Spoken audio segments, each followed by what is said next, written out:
5월 12일 주님의 교회 말씀 묵상입니다. 민수기 27장 1절에서 11절 말씀. 요셉의 아들 므낫세의 종족들에게 므낫세의 현손 마길의 증손 길르앗의 손자 헤벨의 아들 슬로브앗의 딸들이 찾아왔으니 그의 딸들의 이름은 말라와 노아와 호글라와 밀가와 디르사라.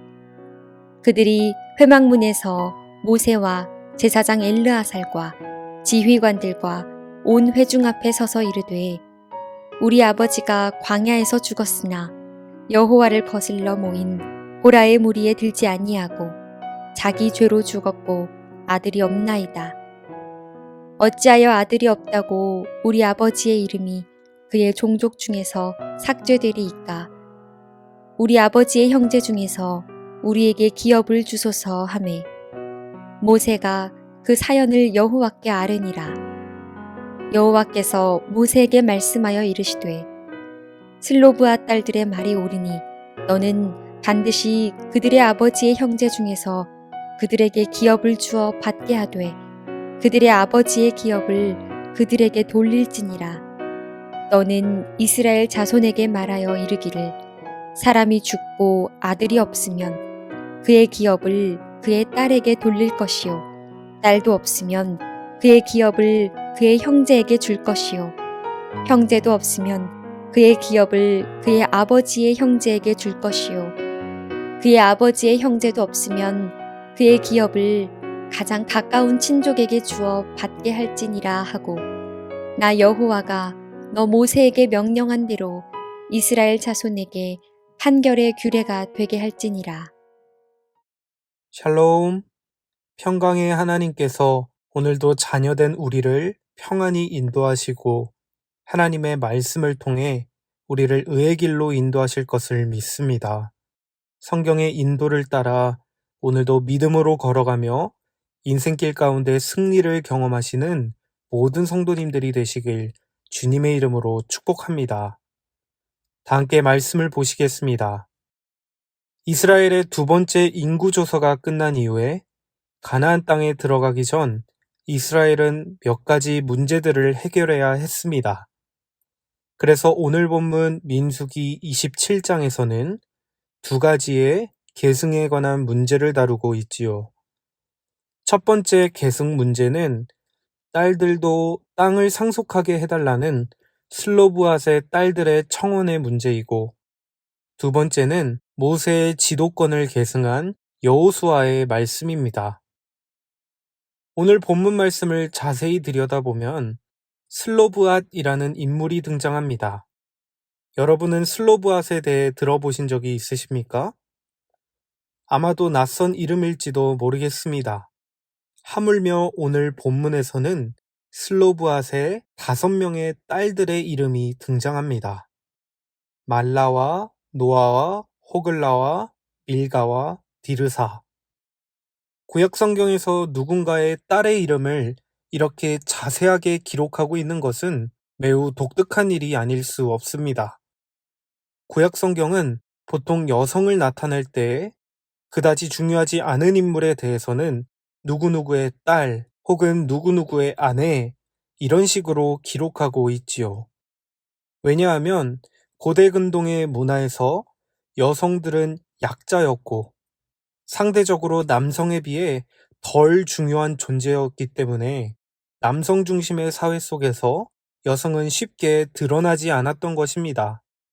그런데 오늘 본문에서 성경은 슬로브앗의 5딸들의 이름을 정확하게 호명하며 이 5명의 자매가 이스라엘의 역사 가운데 매우 중요한 역할을 했다는 것을 은연중에 우리에게 말해주고 있는 것이죠. 그뿐만이 아닙니다. 오늘 성경은 슬로브앗이 어떠한 사람인지에 대해 말해주는 데 있어서 매우 대단한 사람임을 말해줍니다. 다 같이 1절 말씀을 보실까요?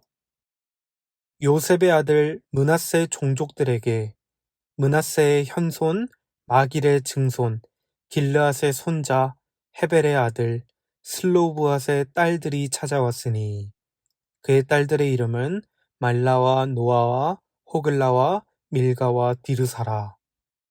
여러분, 성경은 슬로브앗을 요셉의 아들 므낫세의 현손, 마길의 증손, 길르앗의 손자, 헤벨의 아들이라고 말합니다. 무려 6대의 조상들의 이름을 기록하며 슬로브앗이 설명되어지는 것이죠. 이것은 그의 집안이 매우 권위가 있는 저명한 가문이었음을 뜻한다고 볼 수 있겠습니다. 정리하자면 슬로브앗은 요셉의 7대 손으로서 그는 유력한 가문의 사람이었습니다. 그러나 그는 아들이 없이 죽었고, 그래서 그의 기업이 딸들이 아닌 다른 형제들에게 넘어간 그런 상황입니다. 여기서 슬로브앗의 딸들이 나서게 됩니다. 2절 말씀. 그들이 회막문에서 모세와 제사장 엘르아살과 지휘관들과 온 회중 앞에 서서 이르되. 여러분, 아버지를 잃은 딸들이 회막문 앞에 선다는 것은 쉽게 상상할 수 없는 일이었을 것입니다. 왜 그럴까요? 이 당시 회막문이 가지는 상징성은 아주 대단했기 때문이죠. 하나님이 임재하시는 거룩한 회막이 있는 곳이고, 또 이스라엘 회중의 공론의 장소였기 때문에 모세를 비롯한 이스라엘의 지도자들과 제사장들만이 설 수 있는 곳이 바로 회막 문 앞입니다. 따라서 회막 문 앞에 선다는 것은 매우 위험하고도 두려운 일이 아닐 수 없죠. 실제로 민수기 14장을 보면 모세의 권위에 대해 도전한 아론과 미리암도 회막문 앞에서 하나님께 벌을 받았고, 또 민수기 16장 19절을 보면 고라의 무리들은 회막문 앞에서 모세를 거슬렀다가 땅속으로 삼켜지지 않았습니까? 이러한 무서운 일들을 보았고 또 알고 있었던 슬로브앗의 5딸들은 지금 용기를 내어 회막문에 섰습니다. 그리고 모세와 제사장과 지휘관들에게 이렇게 말하는 것입니다. 3절과 4절 말씀. 우리 아버지가 광야에서 죽었으나 여호와를 거슬러 모인 고라의 무리에 들지 아니하고 자기 죄로 죽었고 아들이 없나이다. 어찌하여 아들이 없다고 우리 아버지의 이름이 그의 종족 중에서 삭제되리이까? 우리 아버지의 형제 중에서 우리에게 기업을 주소서 하매. 딸들은 그들의 아버지가 광야에서 죽었으나 여호와 하나님을 배반한 적이 없으며 고라 무리의 반역에도 가담하지 않았는데 상속받을 아들이 없다는 이유로 땅을 기업으로 받지 못하고 종족들 가운데서 이름이 삭제되어야 하는 것은 부당하다고 말합니다. 그래서 그들은 이 문제를 공개적으로 말하고 하나님 앞에서 자신들도 땅을 상속받을 수 있게 해달라고 청원했습니다. 이에 대해 모세는 하나님께 아뢰었고, 하나님께서는 슬로브앗의 딸들의 청원이 정당하다고 말씀해 주셨습니다. 7절 말씀. 슬로브앗 딸들의 말이 옳으니 너는 반드시 그들의 아버지의 형제 중에서 그들에게 기업을 주어 받게 하되 그들의 아버지의 기업을 그들에게 돌릴지니라. 슬로브앗의 딸들은 아버지의 땅이 자식에게 유산으로 분배되지 않는다면 슬로브앗이라는 이름이 이스라엘의 공동체에서 삭제된다는 것을 알았습니다.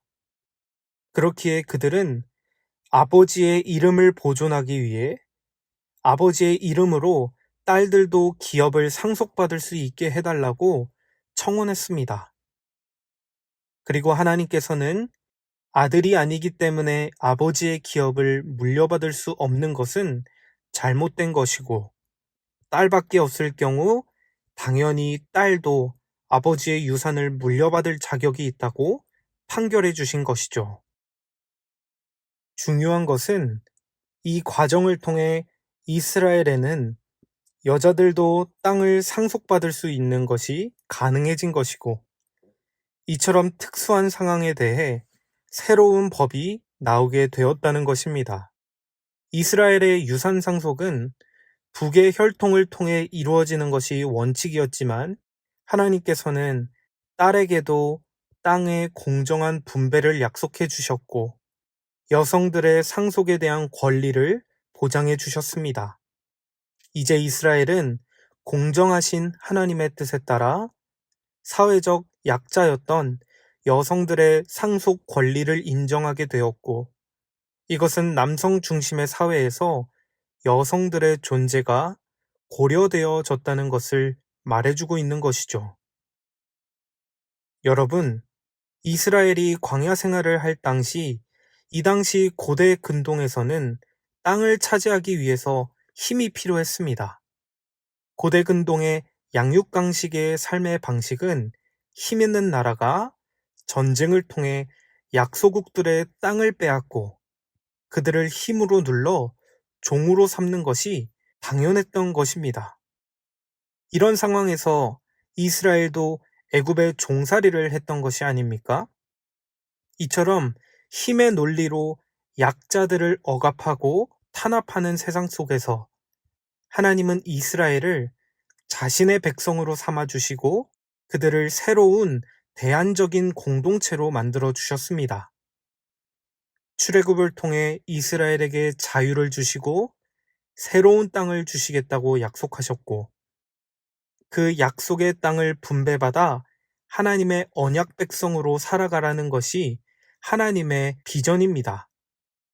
이제는 애굽의 종이 아니라 평등한 자유민들로서 오직 여호와 하나님만을 섬기고 하나님께서 허락하신 땅에 살고 하나님께서 정하신 율법을 지키며 살아가는 것, 이것이 대안적 공동체의 삶입니다.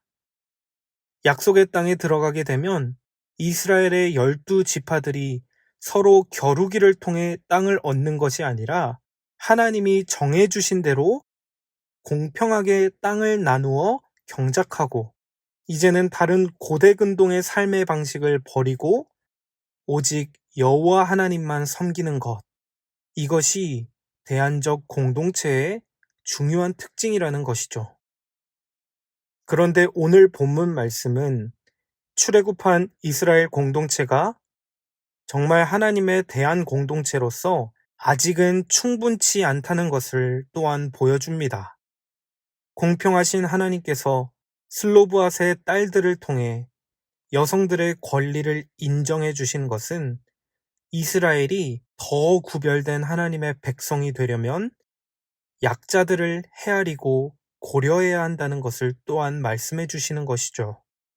단지 남성 중심으로 땅을 상속받고 나누어 가지는 것에서 끝나는 것이 아니라 공동체 구성원 한 사람 한 사람이 고려되어져야 한다는 것입니다. 귀한 성도님 여러분, 하나님께서 바라시는 건강한 공동체의 모습은 바로 이런 것 아니겠습니까? 공동체의 모든 구성원들이 존중되고 고려되어지며 한 사람 한 사람이 공정하고 평등할 수 있는 곳. 율법을 엄격하게 지키기 위해 사람이 있는 것이 아니라 사람을 위하여 율법이 제정되었음을 보여주는 그런 공동체. 이것이 하나님이 기뻐하시는 공동체의 모습 아니겠습니까? 오늘 말씀을 통해 우리도 우리가 속한 공동체를 돌아보며 우리의 가정이, 우리의 교회가 소외되는 약자들을 돌아보며 더욱 하나님의 선하심을 드러내는 그런 공동체 되기를 간절히 기도합니다. 다 함께 기도하시겠습니다. 자신의 백성들을 거룩하게 구별하시고 세상 가운데 하나님 나라의 삶의 방식을 보여주길 원하시는 하나님 아버지, 오늘도 하나님의 뜻에 따라 우리 안에 연약하고 소외된 자들을 돌아보기 원합니다. 하나님께서 원하시는 공동체는 한 사람에게 집중하고 한 사람을 온전히 품는 그런 모습인 줄을 고백하오니 우리의 가정과 교회가 더욱 한 영혼의 초점을 맞추는 공동체가 되도록 은혜를 베풀어 주옵소서. 예수님의 이름으로 기도드립니다. 아멘. 이 시간 주신 말씀을 붙들고 기도하며 오늘은 나라와 민족을 위해 함께 기도하며 나아가시겠습니다.